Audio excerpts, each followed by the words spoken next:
Hello guys! So this is me, Lynn. this is me, Kong. This is me, Chuck. Gagawa na naman po ulit kami ng bagong vlog. Vlog. I-subscribe nyo na po. And like and share. Click nyo na po yung button. Magbablog po kami ng Iba't ibang klase ng kapitbahay. Syempre. So guys, ito naman ang mga magkakapitbahay na nagpla-plastic. Hi, Bish!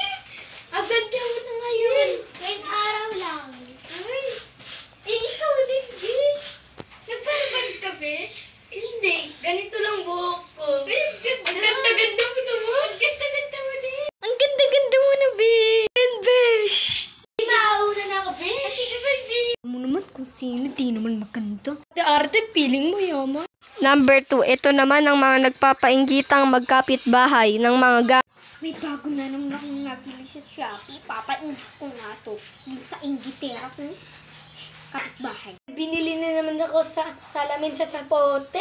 Papainggit ko nga yung sa kapitbahay kong inggitera. Tapos yung painting ng anak ko, hindi yun kaya ng anak niya. Lalabas na nga ako. Ipapainggit ko na. Hi, Mari!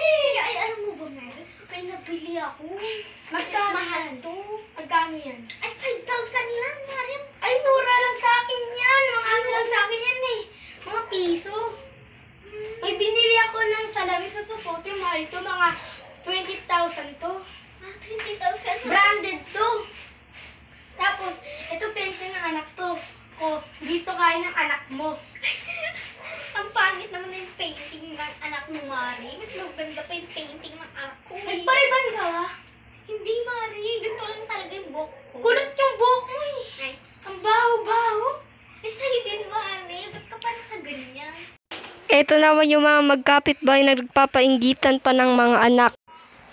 Ang ganda-ganda ng baby ko. Papaingkit ko to sa Mari ko.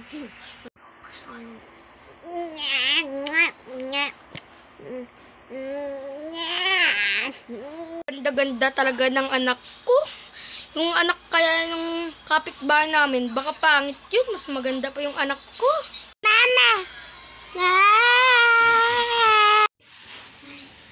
Ay, Mari, patingin nga ng anak mo. Ang cute naman ng anak mo. Kita Pakita nga sa yung anak mo. Ang cute! Sobrang cute! Guys, dito na po nagtatapos ang aming video. Bye-bye! Bye!